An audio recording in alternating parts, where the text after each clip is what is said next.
ऊपर से नीचे का नजारा बहुत मस्त है। पकड़ो पकड़ो पकड़ो पकड़ो।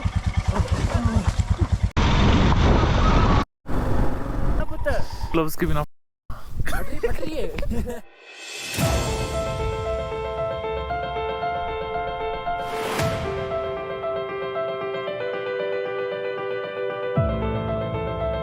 लेह सीरीज के तीसरे दिन पार्ट 3 की शुरुआत होती है गाटा लूप्स वैली से। और जैसे ही नजरें इस नजारे से टकराती हैं, लगता है मानो प्रकृति ने अपनी सबसे खूबसूरत पेंटिंग यहीं उतारी हो। हर मोड़, हर घाटी और हर परत किसी और ही स्तर की कहानी कहती है। यहाँ खड़े होकर समय थम सा जाता है और दिल बस यही कहता है, यही है असली जन्नत। इन पहाड़ों में जो ये पगडंडी नुमा रास्ते दिखाई दे रहे हैं, ये वही रास्ते हैं जिनका सहारा स्थानीय लोग उस वक्त लेते हैं जब सड़कें बर्फ से पूरी तरह ढक जाती हैं और बाहरी दुनिया से हर कनेक्टिविटी टूट जाती है। ऐसी कठिन परिस्थितियों में इन्हीं रास्तों पर पैदल सफर करके लोग अपनी जिंदगी की राह बनाते हैं। और अब हम पहुंच रहे हैं नकीला पास। ये पास समुद्र तल से करीब 1540 फीट की ऊंचाई पर स्थित है। लद्दाख के सबसे ऊंचे दर्रों में से एक, जो मनाली लेह हाईवे पर गाटा लूप्स और लाचुलुंग ला के बीच पड़ता है। चारों तरफ बंजर पहाड़, सूनी घाटियां और आसमान से बातें करते बादल। नकीला पास की खामोशी अपने आप में एक अलग ही एहसास कराती है, मानो प्रकृति यहाँ भी अपनी अनकही कहानियां सुना रही हो। हिमालयन ग्रुप एक और यहाँ पहुंचा है। सफर के दौरान जब बाइकर्स के ग्रुप्स रास्ते में मिलते हैं तो एक अजीब सी अपनापन की भावना जगती है। ऐसा लगता है जैसे हम सब एक दूसरे को पहले से जानते हों, क्योंकि एक बाइकर ही दूसरे बाइकर की भावनाओं को समझ सकता है, या यूं कहो एक यात्री ही दूसरे यात्री की रूह को महसूस कर सकता है। यही वजह है कि रास्तों पर बाइकर्स आपस में इशारों से बात करते हैं, एक दूसरे को शुभकामनाएं देते हैं और इस दोस्ती की डोर सफर को और भी खास बना देती है। नकीला पास की ऊंचाइयों से उतरते ही सामने आता है व्हिस्की नाला। पहाड़ों की खामोशी और बहती ठंडी हवाओं के बीच बसा ये छोटा सा ठहराव थके हुए मुसाफिरों के लिए जैसे किसी राहत की सांस हो। यहाँ बहते नाले की कलकल ध्वनि, दूर तक फैली वीरान घाटियां और अकेले खड़े कुछ टेंट सफर की थकान को पल भर में भुला देते हैं। व्हिस्की नाला सिर्फ एक पड़ाव नहीं, ये वो जगह है जहां इंसान ठहर कर महसूस करता है कि सफर मंजिल से कहीं ज्यादा रास्तों के इन ठहरावों में छुपा है।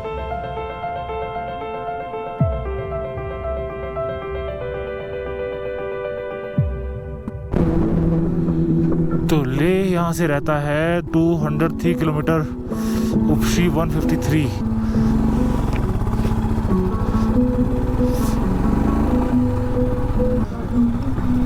पता नहीं ट्रैफिक इतना क्यों लगा है।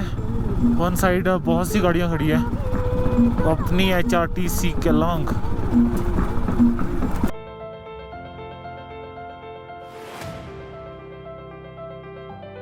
व्हिस्की नाला को पार करने के बाद रास्ता हमें ले आता है लाचुलुंग ला पास पर। करीब 1600 फीट की ऊंचाई पर बसा यह दर्रा लद्दाख के सबसे ऊंचे और कठिन पासों में गिना जाता है। बंजर पहाड़, सुनसान घाटियां और आसमान को छूते रास्ते। यहाँ की खामोशी में भी एक अलग ही जादू है। लाचुलुंग ला हर यात्री को यह एहसास कराता है कि असली सफर वही है जहां इंसान अपनी सीमाओं को पार कर प्रकृति के इस विराट रूप को महसूस कर सके। ये लंबे लंबे मक्खन जैसे रोड और साथ में पहाड़ियां दोनों तरफ।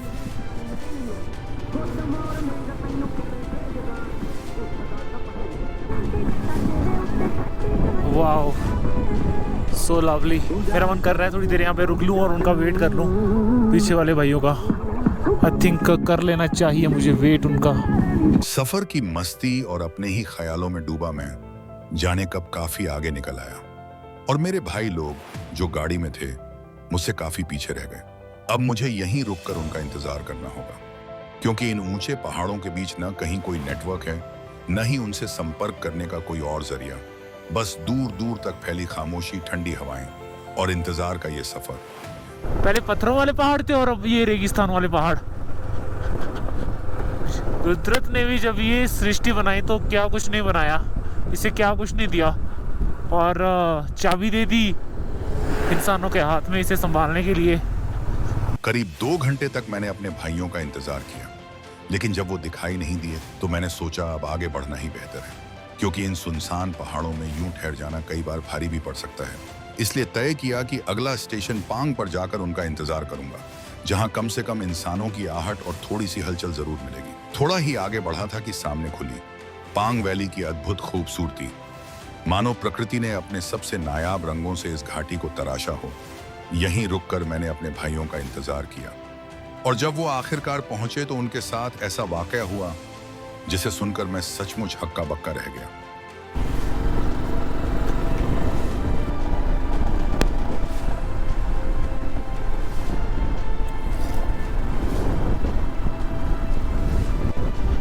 ऊपर से नीचे का नजारा बहुत मस्त है, सुपर। नीचे से पता नहीं लग रहा था कि कितना प्लेस है ये नीचे, बट ऊपर से तो बहुत मस्त लग रहा है।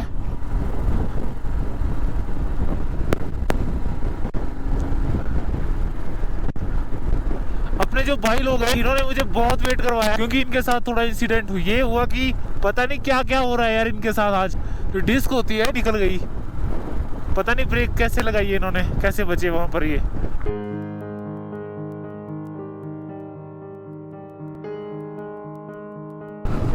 ले के इस सफर में मुझे ये देखने को मिला कि लोग कितना पसंद करते हैं सफर करना ले का। ये रोड खाली नहीं मिलेगा पूरे दिन भर। सबसे ज्यादा राइडर भाई लोग यहाँ पर लेह लद्दाख करते हैं।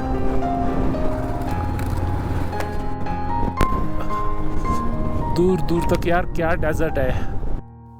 पांग वैली को पार करने के बाद किसे पता था कि अब हम जिस दुनिया में कदम रखने वाले हैं वो किसी सपने से भी परे है। यहीं से शुरू होता है वो सफर जिसे ना मैं भूल पाऊंगा, ना कोई और मुसाफिर जिसने इसे अपनी आंखों से देखा हो। जी हाँ, यही है मोर्रे प्लेन्स। हजारों फीट की ऊंचाई पर फैला ये असीम विस्तार, जहां धरती और आसमान एक दूसरे में घुलते हुए नजर आते हैं, और मोर्रे प्लेन्स से आगे की ये दुनिया सचमुच सपनों से भी आगे की है।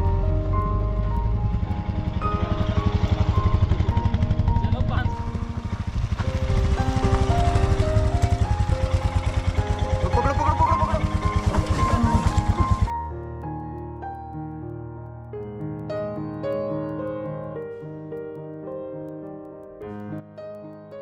मोर्रे प्लेन्स के आगे फैली हुई ये लंबी सीधी सड़कें, ऐसा लगता है जैसे धरती और आसमान के बीच खींची गई कोई अनंत रेखा हो। किलोमीटरों तक बिना किसी मोड़ के दौड़ती ये सड़कें सफर को एक नया ही एहसास देती हैं, मानो इंसान बादलों के साथ आसमान के किनारे किनारे सफर कर रहा हो। यहीं आकर लगता है कि ये यात्रा अब सिर्फ रास्तों की नहीं बल्कि रूह की उड़ान बन चुकी है।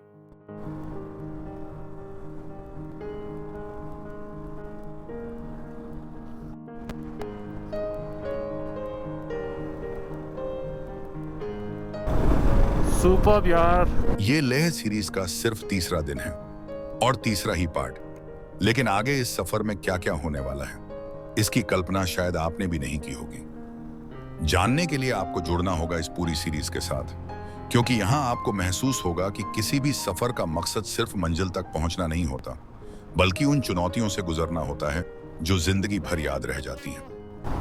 जो नॉर्मल स्पीड चल रही है ना, मतलब मुझे ऐसा लग रहा था कि मैं 40-50 में चला हुआ हूँ, बट मैंने भी मीटर देखा 80 की स्पीड है। बिल्कुल ये एहसास नहीं हो रहा है कि 80 की स्पीड में भी मैंने भगाना भी शुरू नहीं किया है।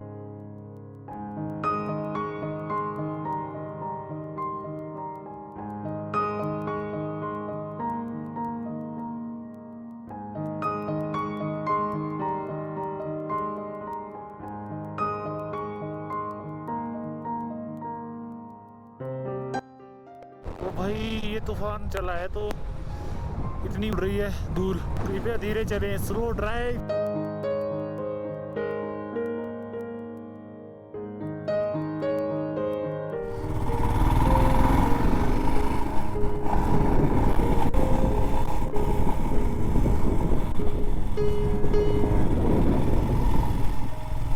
शौर्य चक्र।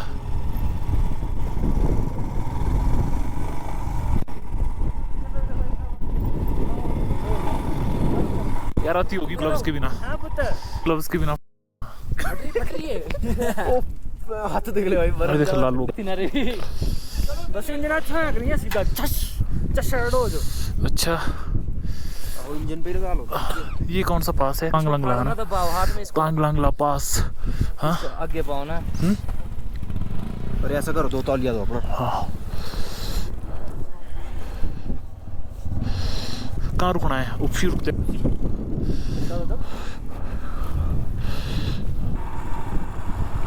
वाह यार क्या चादर से ढके हुए हैं सारे पहाड़। 1 किलोमीटर करके उपसी आपके पास तो पहुंच ही जाएंगे हम। और रोड भी थोड़े खराब ही हैं और स्नो है काफ़ी, तो बच के निकलना पड़ेगा भाई। आराम से निकालनी पड़ेगी यहाँ से बाइक अपनी आर्या। अभी भी रोड पे बर्फ़ जमी हुई है, पूरी तरह से पिघली नहीं है। इसमें तेज़ चलने का तो मतलब ही नहीं बनता। 20 की स्पीड में चलो और सेफ चलो। सड़क के किनारे खड़े ये सफेद रंग के स्तूप सिर्फ पत्थर और चूने की ढेरियां नहीं हैं, बल्कि बौद्ध संस्कृति और आस्था का प्रतीक हैं। स्थानीय लोग इन्हें चोटेन कहते हैं। ये स्तूप बुद्ध के उपदेशों, शांति और करुणा के संदेश को संजोए खड़े हैं। कहा जाता है कि इन रास्तों से गुजरते हुए जब यात्री स्तूप के चारों ओर घूमकर प्रार्थना करते हैं तो यात्रा सुरक्षित होती है और मन में शांति का संचार होता है। यही वजह है कि लेह लद्दाख की सड़कों पर जगह जगह ये सफेद स्तूप दिखाई देते हैं। से थोड़ा सा आगे आके एक विलेज पड़ता है गया, वेरी ब्यूटीफुल विलेज। तो हमने यहाँ पर होम स्टे ले लिया, अब यहीं रुकेंगे यार क्योंकि थक चुके हैं। आज का सफर यहीं पे है। रूम आपको दिखाऊंगा यार यार। चाचू ठीक ठाक हो? गर्मी कैसी है फिर? गर्मी बहुत गर्मी लगा है। रूम आपको दिखाता हूँ मैं। ये हाँ तो फिर रूम पक्का देख लो भाई। फिर से वही पत्ते सेम कैमरे से फिर से वही पत्ते सेम। ये बस अब लास्ट बार है मेरे पास। क्या करना भाई? लास्ट बार तब क्या होगा? तब कुछ नहीं तो बांधने आके। अच्छा ऐसा कहाँ का रूल है? तब बंदे को जाते हैं, बंदे को पास होते हैं आपके बंदे मेरे बन जाते पास, अगले को होते पास हमेशा। पत्ते देखो आपने क्या दिए थे? 1 2 3 और 12 उसमें मेरा कुछ नहीं भाई। इनको हरा के दिखाएंगे अब मैं और हर्षु। अब खोदती है इनको 2 बार बचे हुए। पता नहीं कितने मैच हार चुके भाई है ना। चलो दे दी फिर से फिर इस बार तो आए हैं भाई। तेरा दे दे। देखो आगे कैमरे दे तू चक्कर नहीं दिख रहे नहीं यार। 7 6 13 हार गए बंदे। फाइट हो रही दोनों की आपस में। इधर थी इटाली तो तांगे थोड़ा लग गया था। तो भाई बिल्कुल फ्रेश हो गए एकदम नहा के, और अब एकदम फ्रेशनेस फील हो रही है कि अब इसके बाद करेंगे हम डिनर। और डिनर के बाद तो भाई रेस्ट करना है, सीधी सी बात। ठीक है तो फिर मेरे को क्या पता, ले आना उनको यार, बाहर होने गाड़ी में। खाना लगा दिया है। दीदी का नाम अपना नाम बताया पद्मा, और भैया का नाम है पद्मा टेंजिन। आज घर वाला खाना 3 दिन बाद खाएंगे हम। टेंजिन भाई ने हमें खाना ज़बरदस्त खिलाया यार, घर का स्वाद आ गया कसम से, बहुत मज़ा आया। थैंक यू टेंजिन भाई। और अब सोने की तैयारी हमारी। अब बस चलो भाई मेरा बिस्तर खाली करो। Good morning good morning good morning. तो अपने भाई लोग भी सारे उठ गए हैं और हम भी उठ चुके हैं। आउटसाइड व्यू आपको दिखाता हूँ यहाँ से मैं। देखो वंडरफुल।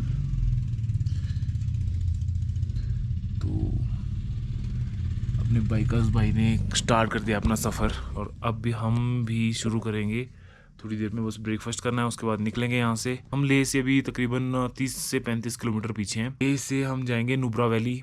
नुब्रा वैली के लिए हम निकलेंगे, तो नुब्रा में हमने स्टे करना है। और कल हम नुब्रा टू पेंगोंग करेंगे। तो फिर सफ़र होने वाला है ज़ोरदार मज़ेदार। तो बने रहिए वीडियो के साथ एंड तक। तो वी आर रेडी, और इसके बाद अब चलने की तैयारी। ब्रेकफास्ट हो चुका है, बहुत अच्छा लगा। फैमिली जैसे होती है, बिल्कुल फ्रेंडली नेचर। सो बहुत अच्छा लगा इनके पास यार। होम स्टे हमने किया था। तो यहाँ का नाम, इस प्लेस का नाम है गया, और सामने का व्यू है, एक छोटी सी नदी सामने से बहती है।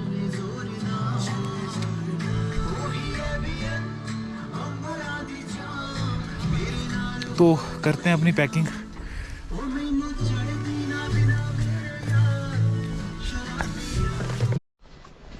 सो अपने लगेज सेट करने पड़ेंगे बाइक पे।